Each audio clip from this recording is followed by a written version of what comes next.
We're joined by CNN's John King, along with the former NATO Supreme Allied Commander, retired General Wesley Clark. John, the U.S. is deeply concerned that Kyiv, the capital, could fall to the Russians within a few days. Let's walk through it, Wolf. I'll show you why, and also just use the map, the value of the map, because you just had that great live reporting from our brave correspondents on the scene. Jim Shudo out here in Lviv, even there, air raid sirens. In Kyiv, the capital, under assault. Our Sam Kiley and others have been here. Kharkiv, the second largest city. And a lot today, you see the arrows down here, Wolf. The scope of this is what tells you the Russians are quite serious. And even though you hear from the Pentagon, you hear from the Ukrainians about the resistance, you also hear the Russians are now accelerating their attack on the entire country. This is about the size of Texas.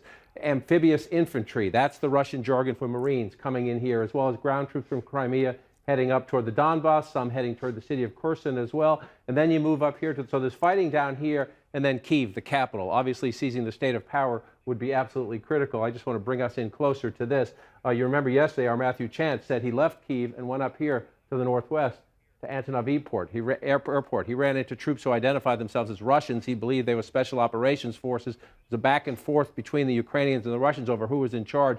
But today, the Russian Defense Ministry went public and says it now controls this key airport. Again, you see the proximity to Kyiv. And General Clark, I want to bring you in on that point, just to make the point. This is not any run-of-the-mill airport. This is an airport with long airstrips where you could land military transport planes. Explain, if the idea is to take the capital of Kyiv, why is that so important? That's right. That's right. I mean, they wanted to hold that airport. They wanted to seize that airport so they could airland paratroops in there and then grab the Kyiv and add to the siege that's going in around Kyiv.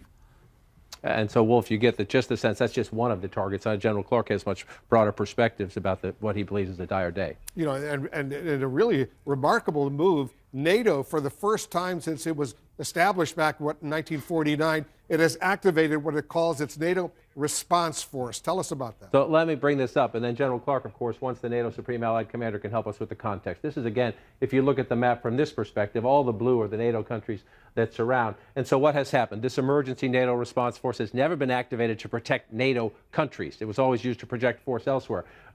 Hans Stoltenberg, the Secretary General, today saying it will be deployed. It could be up to 40,000 troops. There are ground troops. There are air and sea assets as well. Not the full force being deployed right now, but Wolf, it's in addition to the troops. We already know the United States and the other NATO allies have sent more troops to Estonia, Latvia, Lithuania, Poland. So why is this so important? You see the NATO ring here. Well, look at where Ukraine is.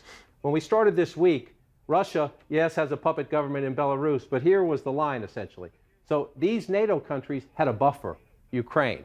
If Vladimir Putin takes Ukraine and that goes away, essentially what you get is 33 years after the fall of the Berlin Wall, Vladimir Putin gets to extend perhaps a new Iron Curtain right there on NATO's doorstep. Right, General? That is what you're so concerned about. That's right, John. I am concerned about it, but I'm also concerned about the people in Kyiv. Since Harry Truman provided assistance to Greece fighting a communist insurgency in 1947, the United States has helped countries defend their independence. In Kyiv, we've got 40 million. In Ukraine, we've got 40 million people who have an independent country. I'm looking at Kyiv itself. It's going to be besieged. It's under artillery fire and so forth. You've got over 2 million people in there. And the orders that Putin has given apparently is to besiege it and clear it.